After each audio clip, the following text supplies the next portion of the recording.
지난 또 한두 주 잘 지내셨습니까? 날씨가 조금 포근해졌으면 좋겠는데 여전히 바람이 많이 불고 또 그렇게 쌀쌀한 그런 기가 아직도 남아 있습니다. 저도 뭐 거의 3주 이상 감기 기운에 시달려서 너무 힘든데 우리 여러분들께서도 건강에 유의하시면 좋겠습니다. 뭐 외부야 이렇든 저렇든 우리의 속마음이 늘 하나님과 또 우리의 삶이 하나님과 바른 관계를 맺는 것이 좋은 신앙의 아름다운 모습이다. 저는 그렇게 생각을 하면서 함께 말씀을 나누는 우리 모두가 다 좋은 신앙의 길로 날마다 새롭게 전진하면 좋겠습니다.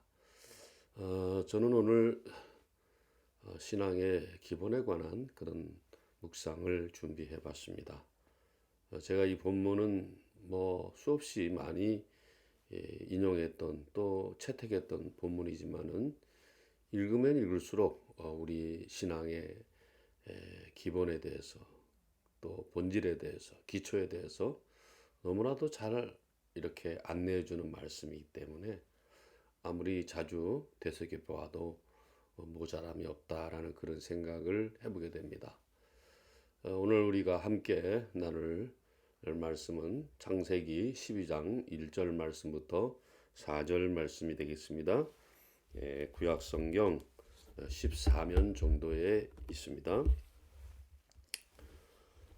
창세기 12장 1절에서 4절인데요.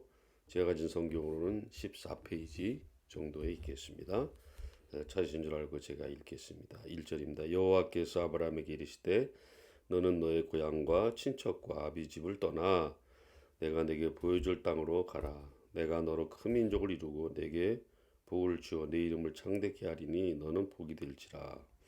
너를 축복하는 자에게는 내가 복을 내리고 너를 저주하는 자에게는 내가 저주하리니 땅의 모든 족속이 너로 말미암아 복을 얻을 것이라 하시니라. 이에 아브라함이 여호와의 말씀을 따라갔고 롯도 그와 함께 갔으며 아브라함이 하란을 떠날 때에 75세였더라. 아멘. 여러분 잘 아시는 것처럼 세상의 모든 일에는 기본이 있고 원칙이 있습니다. 마찬가지로 신앙생활에도 기본이 있고 원칙이 있게 마련입니다. 그래서 그 기본과 원칙을 따라서 신앙생활하는 사람은 신앙생활 하면 할수록 재미있고 열매가 있고 성숙해지는 그런 모습을 보입니다. 그러나 그 반대로 신앙의 기본과 원칙을 따르지 않으면서 신앙생활 하는 그런 사람들의 모습을 보면은 신앙생활 하면 할수록 문제가 생기고 다른 사람한테 피해를 주고 힘들게 하는 그런 모습을 우리가 주변에서 종종 발견할 수가 있다는 것이죠. 특별히 제가 이제 이렇게 같이 신앙생활 하면서 주변에 보면은 우리 한국의 교인들의 신앙생활은 대부분은 기본이나 기준이 또 원칙이 별로 없습니다. 그것은 아주 중요한 결과를 가져오는데 그 신앙생활의 초점을 자꾸 나에게나 맞추게 돼요. 우리의 신앙생활이라는 것은 신앙생활의 초점을 하나님께 맞추고 내가 따라가는 모양이 되는데 그렇게 돼야 되는데 이렇게 기본이 없고 원칙이 없이 신앙생활하면은 하나님 보고 나를 따라와요.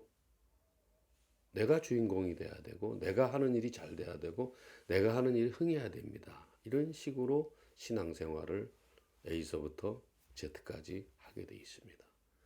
그러면 그런 신앙생활은 어떤 모습이 될까요?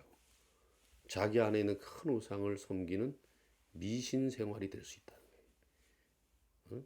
그리고 샤머니즘적인 신앙이 될 수밖에 없다는 것이 안타까운 현실이라는 것이죠.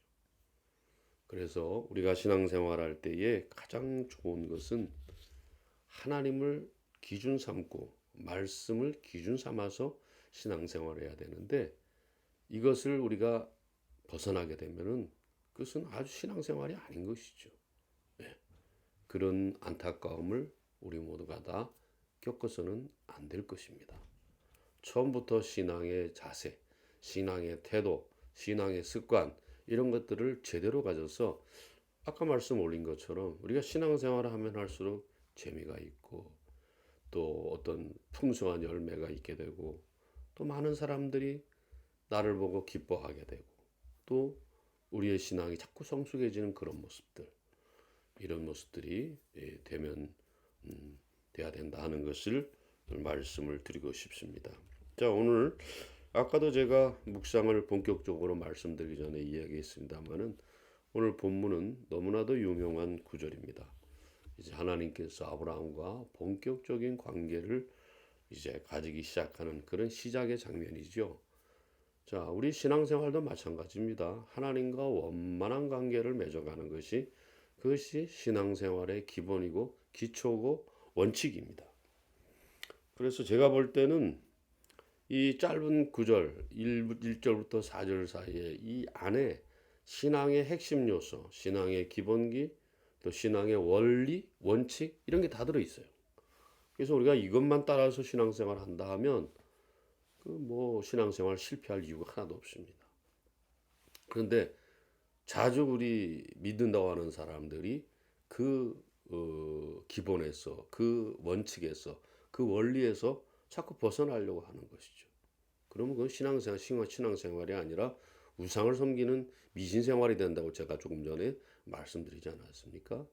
자, 그러면 이제 우리가 한 구절씩 살펴보면서 진정한 신앙생활의 기본기가 어떤 것인가, 진정한 신앙생활의 핵심은 무엇인가 하는 것들을 제일 먼저 한번 살펴보면 좋겠습니다. 제일 먼저는 우리 신앙생활의 기본기는 하나님의 말씀을 듣는 것입니다.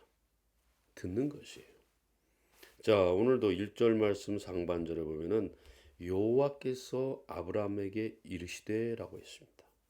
하나님께서 찾아오셔서 아브라함에게 말씀하면서부터 신앙생활은 시작이 됐다는 것이에요.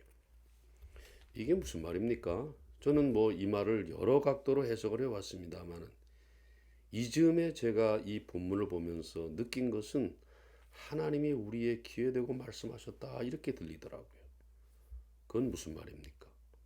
정확한 하나님의 말씀을 들었다는 것입니다. 여러분, 우리가 신앙생활 할 때 우리가 사실 제가 여러 번 강조하지만은 신앙생활 말씀을 보는 것도 중요하지만 이 말씀을 정확하게 해석하는 것도 그에 못지않게 굉장히 중요하죠. 그래서 우리가 하나님의 말씀을 정확하게 이해하는 것이 중요해요. 귀에 대고 말했다는 것은 그만큼 정확하게 그렇게 알아들었다는 것입니다. 이렇게 하나님께 그 말씀을 들었음에도 불구하고 아브라함도 몇 번 새나가기도 했어요. 그래서 이제 가나안을 벗어나지 말라 그러지만 다시 이집트로 내려간다든가 이런 일들을 그가 계속 범하게 되는데 그럼 우리는 어떻겠습니까? 우리는 직접 듣는 게 아니지 않습니까? 그러니까 우리는 하나님의 말씀을 대할 때에 이 말씀을 해석하는 사람들을 우리는 중요하게 생각해야 돼요. 누굽니까? 목회자들이에요. 그런데 제가 한 가지 염려되는 것은 오늘날 목회자들이 너무 많아서 이 사람은 이 말하고 저 사람은 저 말하고. 네, 이제는요 그들 스스로의 자정 능력은 이미 없어졌습니다. 이제 우리 성도님들께서 이미 또 공부도 많이 하셨고 사회적 식견도 있고 통찰력도 있기 때문에 그냥 그 하나님의 말씀을 대충 듣는 거로 여러분이 만족해서는 안 돼요. 하나님의 말씀을 대충 들어도 내 사업이 잘 되고 내가 직장에서 잘 되고 내 자녀들이 잘 되면 그만이다. 이런 식으로 신앙생활하게 되면은 여러분 신앙생활의 90%를 다 놓치고 있는 거예요. 하나님의 말씀을 계속해서 정확하게 들으면서 내가 그 말씀을 어떻게 이해해야지 제대로 이해하고 하나님의 말씀을 순종할 수 있을까 하는 것을 우리가 신경 써야 되죠. 그렇기 때문에 우리는 하나님의 말씀을 제대로 해석해서 정확하게 들려주는 메신저를 잘 찾고 구별을 해야 됩니다. 그건 거리하고는 상관없어요. 특별히 그것은 말씀이 짧게 전해지든 길게 전해 시간하고도 저는 상관이 없다고 봐요. 말씀을 사모하는 자들은 다른 것이 아니에요. 정확한 말씀을 기다린다는 말이에요. 아무 것이나 그냥 돈 주고 하는 설교, 또 뭐 돈 받고 하는 설교, 그런 걸 듣는 게 아니고 자기가 먼저 순종하면서 또 하나님의 말씀을 잘 묵상해서 던져주는 그런 이 시대의 목회자를 여러분과 제가 찾아야 되는 것이죠. 저도 목사지만은 이제 목회를 안 하기 때문에 그런 설교를 들으려고 몸부림치는 거예요. 여러분들 그런 거에 대한 감각이 있어야 되는데 사실은 여러분들의 그런 삶의 환경이라는 것은 그렇게 그것을 정확하게 들을 수 있는, 그걸 구별할 수 있는 환경이 잘 안 됩니다. 왜? 늘 말씀드린 대로 내가 생활해야지. 내가 사업해야지. 먼저 삶을 꾸려야 되는 우리의 현실 때문에 어려울 수 있어요. 그럴 땐 여러분들이 뭐 신실한 목회자한테 물어보거나, 그렇죠? 그리고 그걸 또 자기가 방송을 들어와서 내가 정말 이 말씀을 전하는 이분에게 내 영혼을 맡길 수 있겠다. 이렇게 판단이 될 때 여러분들 하셔야 되는 거죠. 그래서 여러분들 뭐 제가 늘 자주 말씀드리지만은 더 정확한 설교를 들려고 여러분 애를 써야 돼요. 아예 말씀은 다 똑같지. 천만의 말씀이에요. 말씀 천차만별이에요. 잘 전해진 말씀 가운데서도 제가 볼 때는 그런 편차가 있다는 생각을 지울 수가 없어요. 여러분들이 그 말씀 듣는 귀를 키워야 되고 그 말씀을 분별하는 그런 해안을 가져야 되는 거예요. 그러기 위해서 내가 하나님의 말씀에 따르는 여러 서적들도 시간을 내서 읽어야죠. 그건 방법이 없어요. 그거 아니면은 방법이 없는 거예요. 여러분들이 이렇게 노력을 해야 되고, 그리고 이제 우리가 또 한 가지 알아야 될 것은 내가 말씀을 듣는데 교회 담임 목사님이 어떤 사람의 모습인가, 그 목사님의 삶이 어떻고 그 목사님의 목회하는 모습이 어떤가 하는 것을 깊이 살펴야 돼요, 여러분. 그는 그 말씀을 정확하게 들을 수 있는 그런 어떤 첩경이 되는 것입니다. 예를 들어서 말씀 묵상을 깊이 안 하고 그저 보면은 이벤트에 빠져 있고 프로그램으로 사람들을 현혹시켜 가지고 뭐 이렇게 가지고 이제 사람 모아서 자기 야망을 채우려는 목회자들이 많지 않습니까? 우리는 그런 사람들을 걸러낼 수 있어야 되는 거예요. 그리고 벌써 담임 목사가 돼가지고 좋은 승용차, 넓은 집 선호하는 그런 목사들은 이미 싹군일 가능성이 90%입니다. 제가 볼 때는 그래요. 제가 볼 때는 그렇습니다. 이 시대에 진짜 바른 종들을 찾아보기, 바른 목회자 찾아보기 참 힘들어요, 여러분. 정말 뭐 그걸 뭐라 그래야 될까? 어떤 그런 숲에서 바늘을 찾는 것과 같아. 예, 작은 바늘을 하나 찾는 것 같아. 그러니까 여러분, 이게 그렇다고 해서 우리가 포기할 수도 없고 미룰 수도 없어요. 빨리 그것을 우리가 해서 해야 되는데 그 시금석으로 기준으로 삼는 게 지금 말씀드린 거예요. 너무 모이는 교회만 혈안이 된 목사들, 그렇죠? 자기 조건에 아주 늘 자기한테는 후하고 자기한테는 아주 여유 있게 사는 그런 목회자들, 이런 목회자들 여러분 경계해야 됩니다. 그렇기 때문에 여러분과 제가 한 가지 예만 드리면은 요즘에도 여러분 잘 찾아보면은 대중교통 이용해서 그렇게 교회에 나오는 담임 목사들이 있습니다. 아니면 뭐 차를 타도 그렇게 큰 차 안 타고 적절한 차를 타면서 제가 볼 때는 뭐 제 기준인지는 모르겠으면 3000cc 이상 타는 사람들, 그거 다 문제가 심각합니다. 어떤 교회 목사는 당회에다가 외제차 사달라 그런다면서요. 정신 나간 사람입니다. 그래서 그렇게 제가 늘 말씀드린 것처럼 많은 거 좋아하고 큰 거 좋아하고 높은 거 좋아하는 그런 목회자들은 거기 그냥 그냥 거기 젖어 있는 거예요, 여러분. 그런 사람들 좋아해서는 절대 안 됩니다. 그런 사람들 따라가서는 안 된다는 거예요. 그러면 아까 말씀드린 것처럼 대중교통 타고 다니는 목회자들은 뭐 대중교통이 좋아서 그런 거 타고 다닙니까? 그 사람들도 편한 거 좋고 럭셔리한 거 좋고 남들에게 또 이렇게 한번 뽐도 내고 싶고 그런 거 아니에요? 근데 왜 그렇게 대중교통 열심히 타고 다닙니까? 하나님의 말씀이 그를 억압하기 때문에 그래요.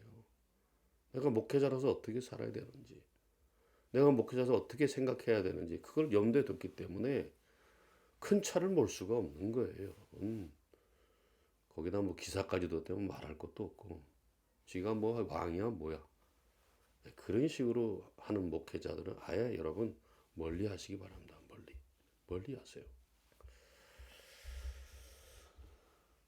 그래서 제가 늘 말씀드리는 것처럼 이제 하나님의 말씀을 제대로 받은 사람들은, 제대로 정확하게 들은 사람들은 그 삶이, 그 행동이 움직이기 시작해요. 아까 말씀드린 것처럼 큰 차 타고 다니지 않고 대중교통, 대다수의 우리 국민들 가운데 많은 사람들이 그 지하철을 타고도 대중교통 이용해. 그 사람들의 애환을 어떻게 알겠어요? 모르잖아요. 그게 무슨 목사입니까? 그건 아니잖아요. 여러분, 그러기 때문에 성도가 하나님의 말씀을 제대로 듣고 제대로 받으면 삶이 계속 변화되는 걸 볼 수 있어요. 언제? 죽을 때까지. 그건 목사도 마찬가지입니다. 하나님의 말씀을 계속 정확하게 듣는 목사들은 삶이 벌써 달라. 네, 삶이 나누고자 하고 또 섬기려고 하고 희생하려고 하고 이런 모습들로 가득 차 있는 모습이, 그게 바로 목회자의 모습이에요. 근데 저부터라도 요즘 한국교회 목사들은 내가 그냥 대접받는 데만 그냥 혈안이 돼가지고 조금만 가져오면 왜 적게 가져왔냐고 이런 식으로 야단을 치고 이런 모습을 우리가 볼 수가 있다는 것이죠. 그래서 뭐 큐티학 큐티를 한다, 뭐 성경대학 교리대학 무슨 뭐 별걸 다 하고 심지어 구역장을 한다 순장을 한다 해도 삶이 안 변하는 사람들이 있어요. 예, 그런 사람들은 할수록 신앙생활 할수록 문제가 심각한 사람들. 두 번째, 자, 첫 번째 신앙생활은 하나님의 말씀을 정확하게 듣는 기본이 갖추어져야 돼요. 두 번째는 그것은 바로 자기를 내려놓는 것이죠. 자, 오늘 1절 하반절에 보면은 이런 말씀이 나와 있어요. 하나님께서 아브라함에게 너는 본토 친척 아버지의 집을 떠나 내가 내게 보여줄 땅으로 가라 그랬습니다. 고대 근동 시대의 고대 근동의 아브라함 시대의 본토 친척 아버지 집은 목숨과 같은 거예요. 생명과 같은 거예요.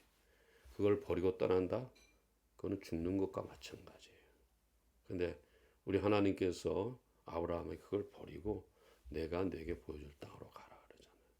신앙생활의 핵심은 뭐냐? 자기를 내려놓는 거예요. 자기를 내려놓는. 예수님께서도 말씀하시는 너희가 나를 따라가는 너 자신을 부인하고 너의 십자가를 지고 나를 쫓을 것이니라. 분명히 얘기했지 않습니까? 근데 자기를 부인할 수 없는 경우가 많아요. 왜 그런 줄 아시죠?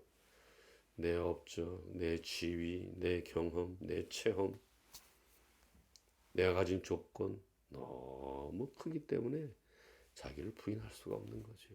예. 그러나 그렇게 부인하지 못하면은 진정한 신앙생활은 없습니다. 진정한 신앙생활은 자기를 부인하는 데부터 시작이 되는 것이에요. 근데 요즘 안타깝게 여러분 다 아시겠습니다만 성도가 돼도 그렇고 목회자가 돼도 그렇고 예수를 빙자해서 믿음을 빙자해서 자기의 탐욕을 채우려는 자들이 수두룩 빽빽하다 이 말이에요. 자기 야망이 신앙의 목적이에요. 그러면 믿음은 뭐냐? 신앙은 뭐냐? 그걸 채우려는 수단에 불과한 것이. 그것을 여러분들이 간파할 수 있는 지혜가 여러분과 저에게 필요한 거죠. 제가 늘 훈련 때도 말씀드렸습니다. 내 신앙생활이 그리스도를 위한 나냐, 나를 위한 그리스도냐. 항상 우리가 물어봐야 되는 것이죠. 자, 이렇게 그리스도를 수단 삼는 사람들, 말씀을 수단 삼는 사람들, 신앙과 믿음을 수단 삼는 사람들은 항상 특징이 있습니다. 큰 거, 많은 거, 높은 거 좋아하는 거예요. 거기에 여러분 잘 기억해야 됩니다. 어떻습니까? 근데 여러분과 저는 어떻습니까? 그렇게 해서 나는 항상 낮은 데로 임하고 내 자신을 내려놓고 그렇게 하려고 하십니까? 그렇게 안 한다면은 우리는 신앙 잘못 가지고 있는 거예요. 잘못 가지고 있다 이 말이에요. 하나님은 자기를 버리는 자에게 들어서서 역사하셔요. 그런데 막 자기도 안 버리는데 막 흥하는 자들 있죠. 그거는 사탄이 미끼로 삼은 자들입니다. 예, 그 사람들을 통해서 또 수많은 사람들을 미혹하기 시작합니다. 아, 저렇게 했는데 저 사람 대형교회 담임 목사 됐지?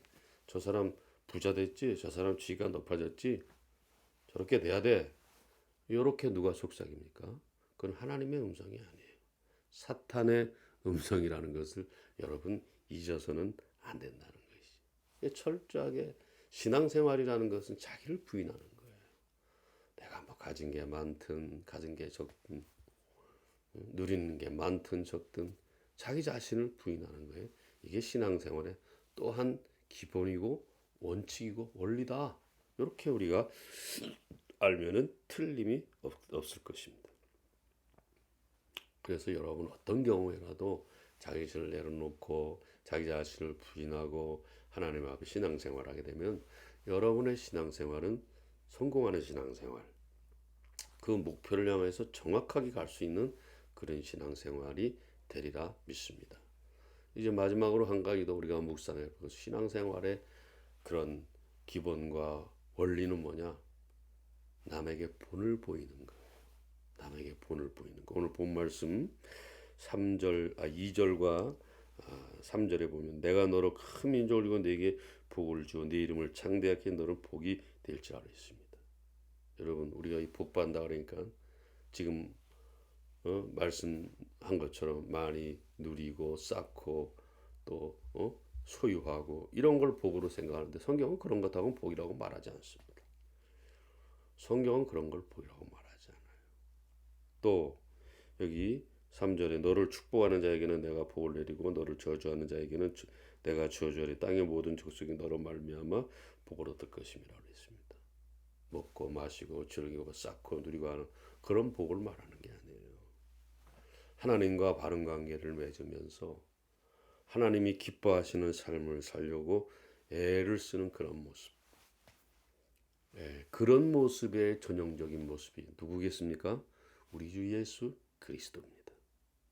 그러니까 그분은 이 땅에 오셔가지고 늘 우리를 섬기고 우리를 위해서 희생해주고 우리를 위해서 나눠주셨잖아요. 그런 모습의 절정이 뭐냐? 십자가예요. 십자가다 이 말이죠. 그러니까 십자가 지는 자의 모습으로 본을 보이는 건데 제가 늘 자주 말씀드린 것처럼 십자가는 세 가지 섬김과 희생과 나눔이라 그랬어요. 이거를 본을 보일 때 복의 근원이 되고 본인 자신이 복이 되고 다른 사람에게도 복을 줄 수가 있어요. 그런데 그 반대로 그저 왕궁으로 들어가는 멋진 많은 사람들의 환영을 받으면서 살이 퉁퉁 찐 아주 그런 기마 왕처럼 왕관을 쓰고 올개관을 쓰고 많은 사람들에게 나를 따르라 이런 모습으로서의 그런 왕의 모습 그걸 복이라고 말할 수 있겠습니까? 그건 복이 아닌 것입니다. 주님의 기준으로 하면 그거는 저주입니다, 여러분. 왜? 그는 너무 높은 곳에 빠져 있는 사람이에요. 그는 너무 많은 것에 빠져 있는 사람이에요. 그는 너무 큰 것에 빠져 있는 사람이에요. 무슨 말이냐? 사탄의 꼬임에 넘어간 사람이에요.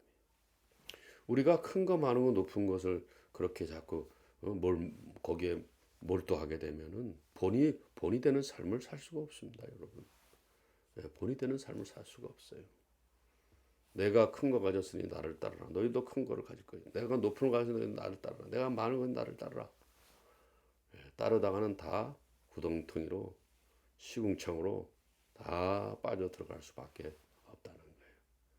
그 우리가 모본을 보여야 될 모습은 주님의 십자가를 진 그 모습으로 섬김과 희생과 나눔의 모습으로 우리가 사람들에게 그렇게 본을 보이는 모습을 살아갈 때 하나님께서 우리를 들어써 주실 줄로 믿습니다. 그거는 뭐 목회자가 됐든 성도가 됐든 뭐 상관없습니다. 목회자는 성도 아니에요. 쥐가 무슨 목사 됐다고 그래가지고 뭐 얼마나 껐덕거리고 잘난 척을 하는지 아무것도 아닌 게 다 죽으면 송장 껍데기예요. 뼈다그만 남아. 아유 아무 소용도 없어. 그걸 우리가 알아야 되는 거죠. 그렇기 때문에 오늘 제가 말씀 묵상 나눈 것 세 가지. 하나님의 말씀을 정확하게 듣는 거예요. 자기 자신을 철저하게 부인하는 것입니다. 그리고 십자가의 모습을 통해서 섬김과 나눔과 희생의 모습을 통해서 본을 보이는 거예요. 이 세 가지만 잘하면 여러분들은 신앙생활을 일치월장할 수 있고 매일매일 성숙해지고 매일매일 열매 맺는 그런 삶을 살게 될 줄로 믿습니다. 또 이제 한 주간 또 한두 주간 여러분 살아가실 때에 신앙의 기초 딱 갖추고 기본기 잘 갖추고 신앙의 원리를 기초 원리를 딱 잘 신앙생활해서 신앙생활 때마다 기쁨이 있고 즐거움이 있고 감사가 넘치고 성숙해지고 이 복잡한 세상 속에서 그런 거 없으면 우리가 어떻게 삽니까? 그런 모습으로 여러분 살아서 승리하며 살아낼 수 있기를 주님의 이름으로 부탁을 드립니다. 감사합니다. 평안하십시오.